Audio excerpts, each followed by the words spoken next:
televidentes de todo el país, muy buenos días, gracias por acompañarnos en una entrega más de Revelaciones. Y en menos de 48 horas el país se sorprende con la renuncia de dos altos funcionarios del más alto nivel del gobierno del presidente Palacio. El primero, el presidente de Petroecuador, don Carlos Pareja Yaruzeli, y el segundo, que se produjo la tarde de ayer por parte del ministro de Economía y Finanzas, el economista Rafael Correa. ¿Qué incidencia tienen estas renuncias y particularmente la última en el manejo de la economía del país y en el objetivo que se trazó el presidente Palacio de refundar la República del Ecuador? Es lo que le queremos preguntar a nuestro invitado de esta mañana, el ingeniero Renato Carló, presidente de la Cámara de la Pequeña Industria del Guayas. Gracias por acompañarnos, bienvenido. Buenos días, la pregunta está planteada. Bien, verdaderamente la incertidumbre que se viene de aquí en adelante va a poner nervioso a todo, digamos, el aparato económico del país. ¿Por qué?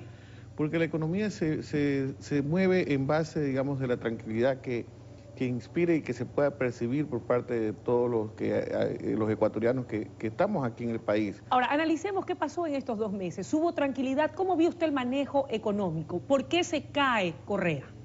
Bien, a título personal, yo creo que la postura del exministro Correa fue verdaderamente la que debería haber tomado muchos economistas o ministros que fueron en su momento. Pero lamentablemente para poder hacer estas cosas, no hay que decirlas, sino hacerlas, porque él lo dijo con mucha anticipación, no fortaleció internamente primero al país, porque una vez fortalecido es más fácil verdaderamente no doblegarse ante las presiones de estas instituciones internacionales que lo único que hacen es presionar y trasladar ese peso a la mayor parte de los ecuatorianos. A ver, ¿qué queremos decir con esto? ¿Será como se rumora entonces por parte de la gente o de ciertos sectores de la sociedad ecuatoriana y del propio gobierno de que Correa cae por la presión del Fondo Monetario Internacional y de los devotos del Fondo Monetario Internacional aquí en el país?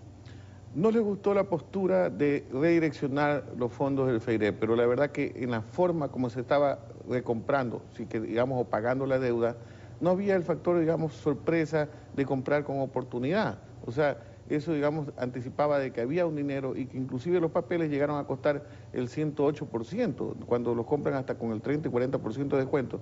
Entonces, la postura de él era interesante, porque era, digamos, la que beneficiaba al país. Ok, si la postura era interesante, ¿qué pasó en estos 2 meses? ¿El país avanzó, la economía se movía o estaba paralizada? Estaba paralizada porque estas instituciones, por eso le decía, hay que fortalecer internamente el país para poder nosotros entonces sí ir a renegociar. Pero en la forma como se vino manejando el país anteriormente, vino, digamos, la economía deprimida y no hubo la oportunidad entonces de sí ser firmes en no acudir a esas instituciones. Hay que hacer una ingeniería del Estado para que el Estado no se sienta obligado a vivir solamente de préstamos. El vivir de préstamos le condiciona la situación como se la condicionaron hoy el Fondo Monetario. En ese sentido, las negociaciones o lo que se venía avanzando con relación a Venezuela y ese crédito de $300 millones para inyectarlos a nuestras actividades financieras en el país, ¿era bueno, malo, debe seguir en esa línea quien suceda a Correa o no?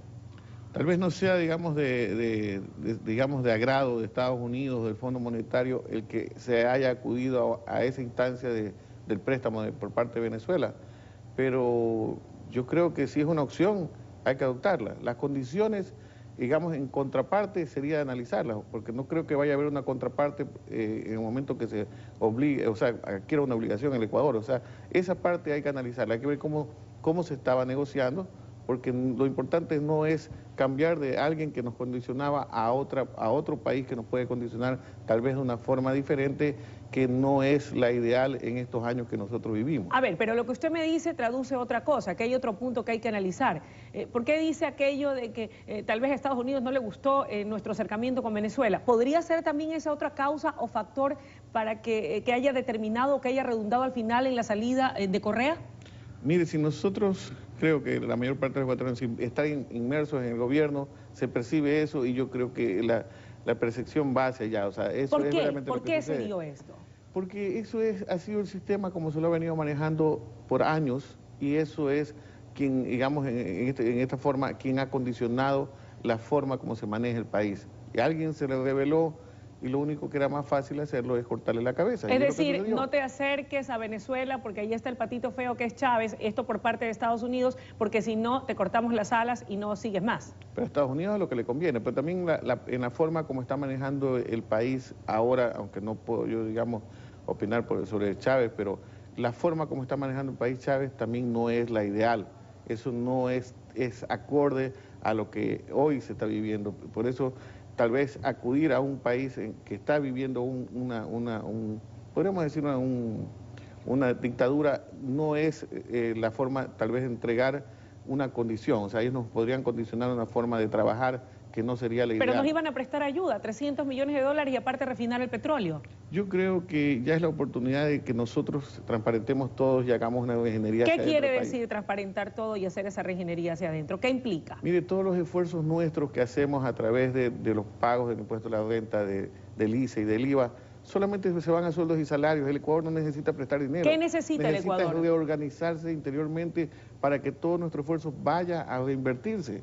No se lo vaya solamente a sueldos y salarios, que es un gasto. En ese sentido, ¿cuál debería ser el perfil de la persona que suceda al señor Correa en sus funciones? Tiene que no, digamos, proyectarse políticamente, porque a veces toda la gente que va a esos puestos, digamos, trata de proyectarse políticamente y eso tiene un costo. ¿Hizo eso Correa?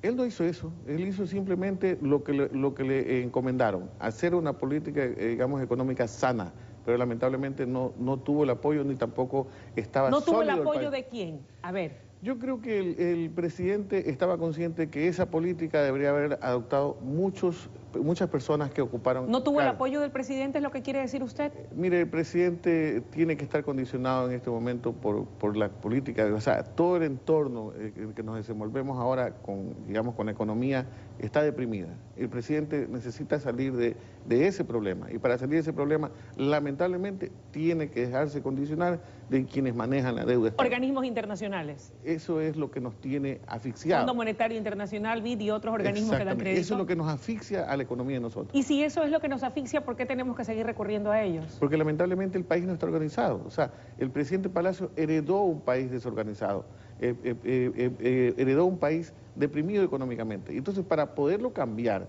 necesitamos un tiempo, pero el tiempo, o sea, no está todavía. En 2 meses y en casi 100 días propiamente del presidente no se pueden hacer todos los cambios, porque toda la gente estuvo depresada en todas sus necesidades y hoy quieren que los cambios sean mañana. Y no se puede mañana. Ok, las comparaciones son odiosas, pero hay que hacerlas. ¿En qué se diferencia el manejo económico del anterior gobierno, del señor Gutiérrez, y el del actual? ¿Qué se puede rescatar de ello y qué rescatar de lo actual? Para unidos, tal vez, en un momento determinado, poder hacer un manejo económico coherente para el país. Si hacemos un análisis fuera de lo que, digamos, bueno, nosotros sí podemos hacerlo fuera del gobierno, yo creo que es la oportunidad de que el país de una vez por todas se organice para no todo el esfuerzo nuestro vaya solamente a gastos. O sea, se haga una ingeniería, se reduzca el aparato del Estado para que no haya endeudamiento.